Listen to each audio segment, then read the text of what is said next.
What's up, Bulletproof family? Chaz Wolf coming to you today. I want to talk about winning and losing. But before I do that, I want to read you a definition, okay? You got to know your definitions. You got to know the meaning of the words that you're speaking, my peoples, okay? All right, so the habit definition, the definition of the word habit is a settled or regular tendency or practice, especially one that is hard to give up. We all know what a habit is, right? The things that we do on a regular basis, whether we know it or we don't know it, subconscious or conscious, whether they're good for us or they're bad for us.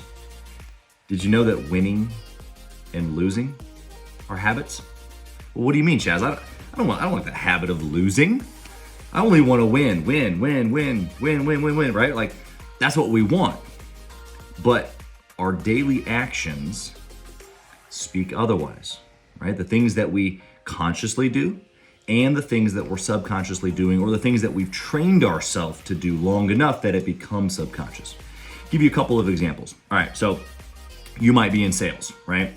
And your habit, a good habit of winning for you might be that you start crushing cold calls right away. You get into the office, it's 8 a.m., boom, you hit the phone, and you're going from 8 to 10 every morning just as fast as you can, crushing as many numbers, because you know, number one, you don't like to do it, right? Who does, okay?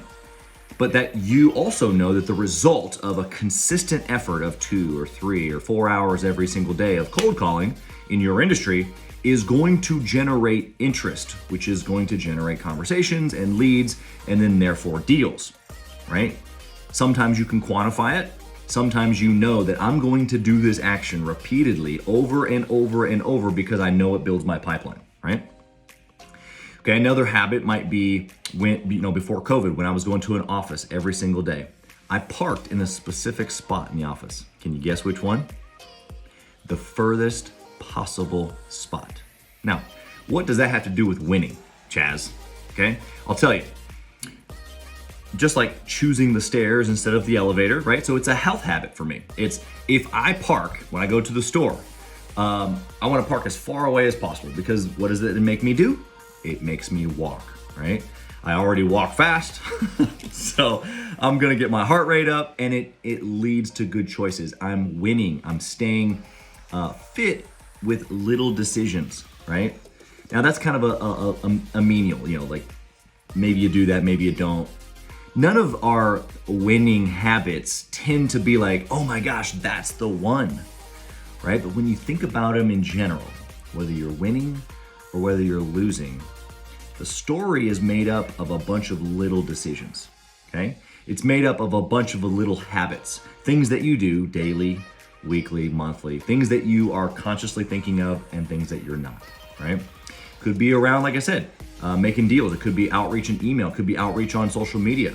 It could be you hesitate when it comes time to close the deal, and so you build in habitual things that you can say, a transitional statement, if you will, so that way it triggers the next function in your brain, which is I need to close, as opposed to continue the conversation, which is if you continue it long enough, and you talk and you talk and you talk, then you never get to the deal. You never get to inking the contract, right? You got to be able to have that place in your sales process where you can turn the corner, okay? Or maybe you're in business, right? And slowly but surely, your team that maybe you've built is starting to deteriorate, right? People are leaving, or they're not happy. You don't have a good culture. Some of that is because of the way that you hire, where you're hiring from. It depends on how you treat individual employees, or maybe special treatment that you give certain employees, right? All the little decisions or habits that we have lead to either winning or losing. Now, of course, we're not all winning and all losing, right? The reality is that you can take those opportunities and break them down so that you can adjust, so that you can modify, right? If you want to become a fit individual, right? Yeah, you can go on a diet. Yeah, you can start exercising, but it's going to start with your identity. It's going to start with, I want to be a healthy person. And so because I'm a healthy person, I think about the things that I eat. I park far away. I I try to exercise a certain amount of times each week. I drink a certain amount of water, right?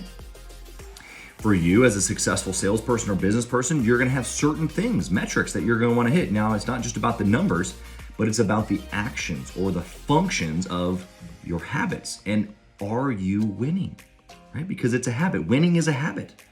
Losing is also a habit, right? So for me, probably the biggest area of opportunity for me has always been fitness. I know I brought this up a couple of times, but I'm like currently leveling up in that area in my life. I'm a tall, skinny dude, right? I've never had to worry about the extra cookie or the brownie. Now, that might seem unfair, but it still destroys the inside of my body just like it would anybody else. So I actually have to make a conscious choice of, yeah, it may not, well, now that I'm over 30, as soon as I hit 30, it was like, it started to add in certain areas on my body that it never did before. But I have to be able to think, okay, is this a consciously good choice? Am I winning in my body, right? Long term, I want to be around for my kids, my grandkids, maybe even my great grandkids, who knows, But it's my choices today, whether it be in fitness or the amount of calls that I make or the time that I got up or whatever it is that you're thinking about, whether you're winning, whether you're losing, you're dividing these things out, and you're not trying to conquer the whole world all at once. You're taking a look at the individual things that you're either conscious of or subconsciously thinking about, and you're making those adjustments, right? So it might be for you, I'm gonna only allow myself, one thing of dessert a week, or maybe it's I'm only going to allow myself to take a lunch break if I've made a certain amount of calls, or I've got to get a certain amount of deals by Wednesday or by the end of the week, and then when I do that, I'm gonna set something in place that I get excited about. It may not even have to be like a treat or like you buying yourself something. It could just be something that you enjoy to do, right? Part of the sales process or part of you growing your business. It might just be that extra part that you like to do, but you hold that off because you want to win, right? So you're creating structure along the way. So what I want you to take from this video is that winning and losing is a habit, okay? We all make choices that help us win, and we all have either fallen short and made choices that have attributed to our losing, or we have those subconscious things that we're unaware of that we're doing that are not helping us. So if you want to win, right, you need to clearly identify what you want. What does winning look like for you? Whether it be in your sales career, in your business, in your fitness, in your family, whatever it is. What does winning look like? Clearly identify it.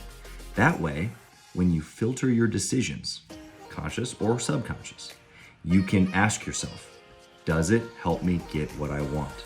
And if it doesn't, you start to eliminate it. If it does, you repeat it. Simple as that, guys. Hey, go out there, make it a great day. You're becoming bulletproof. It's your journey, okay? Go crush it. Talk to you soon.